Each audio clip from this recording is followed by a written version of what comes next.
If there's one genre of games I can kick my friends' asses in any day of the week, it's definitely racing games.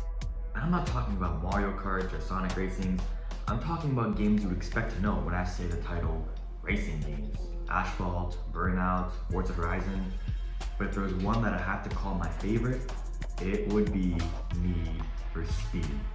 I grew up with these games all the way back on the Wii and PS2, with Need for Speed Most Wanted being the first one I ever played, and by far my favorite out of the bunch. But I'll save that for another day. Let me tell you, in the early to mid 2010s, this series was in the dumps, holy shit. Like, these games were comically bad. Every year I felt like EA would throw another Need for Speed onto store shelves, and somehow it was even worse than the last one. One game would try to be a serious street racer, the next would try to deviate from what the series was all originally about in the first place. Another would throw storylines in and mechanics that nobody really asked for. I'm looking at you, Need for Speed Payback. The series had completely lost its identity until November 8th, 2019, when this game came out. I swear, Need for Speed Heat might just be the best one in years. Palm City is honestly one of the best maps the series has ever had. During the day, the game feels almost like a legal street racing festival. It was a nice way for people who enjoy the shift games to get their circuit race kick. But at night, well, that's exactly the gimmick of the game. This is honestly so clever. At night, cops come out and everything becomes more dangerous. It's not a day-night system with the real-time clock. That would kind of suck. Thank God they didn't do that. Instead, it's a toggle every time you enter the garage. At night, you earn rep instead of cash, allowing you to level up and unlock better parts. The problem is that the longer you stay out, the more aggressive the cops become. Heat levels are the name of the game here. Fly too close to the sun and consider yourself detained. This is probably the closest the series has ever come to capturing the feeling of Most Wanted back in 2005. The police are dangerous and escaping them feels rewarding. Every decision matters. Do you bank your rep and head back to the garage? Or do you stay out for one more race for a multiplayer, but risk losing everything? I love the police AI in this game. They actually feel like a threat. Like, I have lost so many runs because I got caught. I swear these guys don't play around. But I'm getting ahead of myself. The game opens up by introducing the Palm City Police Department. Led by Lieutenant Mercer, who's an absolute dick, who wants to shut down the street racing completely, and they'll do whatever it takes to do so. This character introduction is funny, and even older games like Most Wanted did this. But they make the cops out to be the villains. And I hate corruption. I know we're the ones doing illegal street races at night for profit, but I still hate corruption. Okay, no, seriously, these guys are actually very corrupt. They straight up assault the guy at the start, clear video camera footage of them doing it, and tell him and his crew to skip town or he will personally come after them. Mercer publicly claimed to be cracking down on street racing, but in reality, him and his officers are corrupt. They used to use expensive cars from racers, extort money, and secretly ship or export the confiscated vehicles for profit. I'm not sure how I feel about this, making cops the bad guys and all, but honestly, Most Wanted had this too, with that one guy who keeps your car at the start.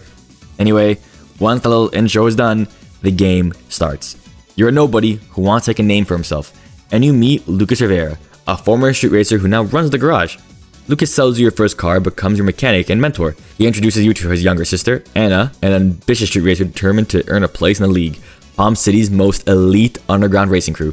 You have the option for a bunch of cars to start with, and I know the M3 is probably the best choice, but I couldn't not go with the Mustang, come on. Heat stands out compared to recent NFS games, not just because those games were dog shit, but because its characters actually felt like people, instead of just mission givers. The customization in this game is also a big highlight and a great new direction from whatever the fuck this was. Here you can touch up any aspect of your car you want without having to unlock it with any weird progression system. Cosmetics, that is. I spent hours in this place just building some fire cars, only for my save to get deleted or corrupted or whatever. Yeah. Thanks, EA. The relationship between Lucas and Anna is honestly what carries the whole story for me. Lucas wants to protect what's left of his family, while Anna believes that living cautiously means giving up on her dreams.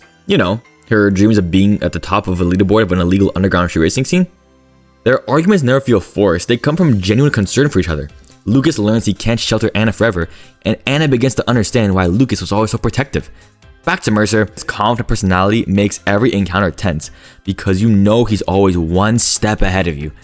Instead of feeling cartoonishly evil like I actually thought he was going to be, and I'm thankful he wasn't, he feels like he's someone abusing real authority. I'm so glad they used what they learned from this game to make even better characters in the next one. Oops, yeah, just kidding. I also want to touch upon Ava. She's also a member of the corrupt force, but she doesn't receive much screen time.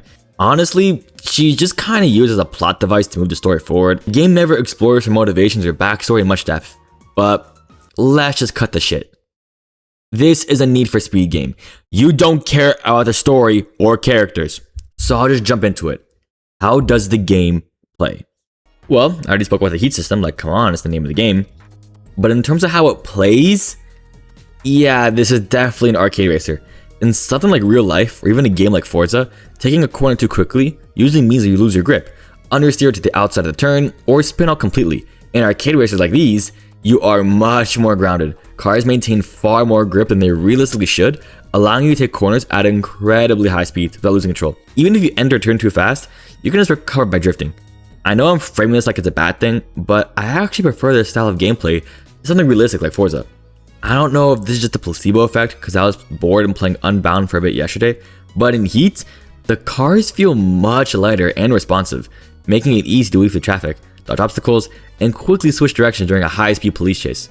I breezed over the police, so I'll touch upon them again. The cops in previous entries were absolute jokes. They really upped their game here. At lower heat levels, you're mainly pursued by the standard patrol cars that are relatively easy to outrun. However, as your heat rises, the cops deploy faster cruisers, heavy armored corvettes, spike traps, roadblocks, helicopters. Instead of simply falling behind, officers try to ram your car, box you into walls, and cut off escape routes, and force you into mistakes, making every pursuit feel dynamic and unpredictable. It fits the personality of the police force in this game. Those snotty and corrupt officers would do this to you. I already mentioned it, but it's true. There are many times I lost a run in this game. What makes these chases especially tense is the game's risk versus reward system. Every race you complete at night earns more rep, but it also raises your heat level, increasing the difficulty of escaping. The longer you stay out, the greater your rewards become. But if you're car racing before you reach your garage, you lose a significant amount of your rep. This creates a constant sense of pressure, forcing you to decide whether to bank your progress or push your luck for even greater rewards. Daytime is fine, I guess. Hey, no game is perfect, but this feels like it just exists for the story to move along. Like yeah, we're obviously gonna pick the nighttime every time, what the hell? I guess they needed a reason for us to race during the daytime besides unlocking new cars. Speaking of no game is perfect, once you finish your story and reach the maximum rep level and collected your favorite cars, there isn't much left to work towards.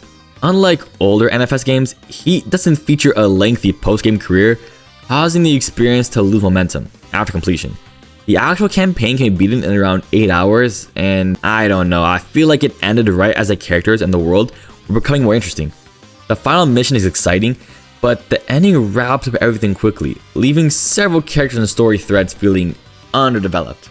It almost feels as though the game was setting up for a sequel that never really happened. Speaking of the ending, I find it kind of funny. Like, it's a good ending.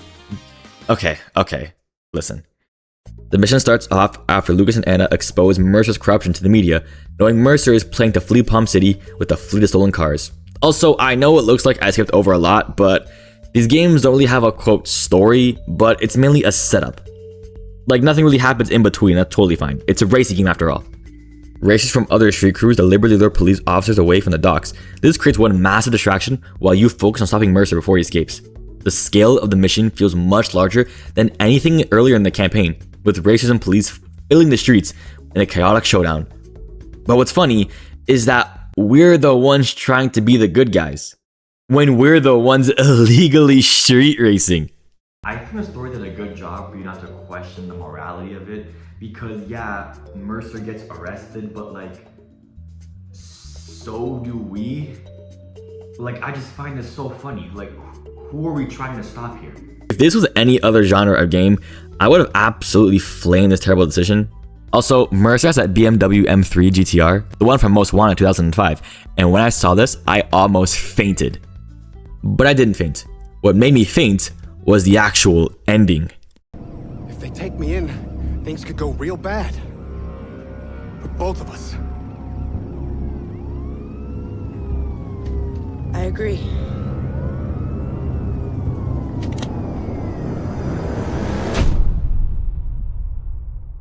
What? Ava knows it's the end of the line for her as well, and just offs Mercer in cold blood. What the actual fuck? We don't actually see the gunshot happen, but man, what an ending. They can't even find the body, so his fate is left ambiguous, but like, come on. Like he's dead. This is one of the only games where there isn't a showdown. What I mean is like there isn't a rival gang or racer. The antagonist is just Mercer. I like this change solely because it's different, and they did it right. Honestly, that's kinda all I have to say. Cars handle well, the map of Miami is pretty great, story's pretty good, customization is phenomenal, characters memorable, cops feel like they exist, and they're an actual threat. And yeah, the selection of cars are great too. That's kinda it. Need for Speed Heat will always be cemented as one of my favorite games in the franchise. I will always love Need for Speed Most Wanted in 2005, but Heat reminded me of why this franchise was so special to me in the first place. After the disaster that was, well, these, we really needed a game like this. If this game was bad, I would have talked about it for a lot more, but yeah, this is a really standard Need for Speed game. I know Unbound is the latest game in the franchise, but I will always come back to Need for Speed Heat. Mainly because the alternative is Need for Speed Unbound, and we know why I can't play that.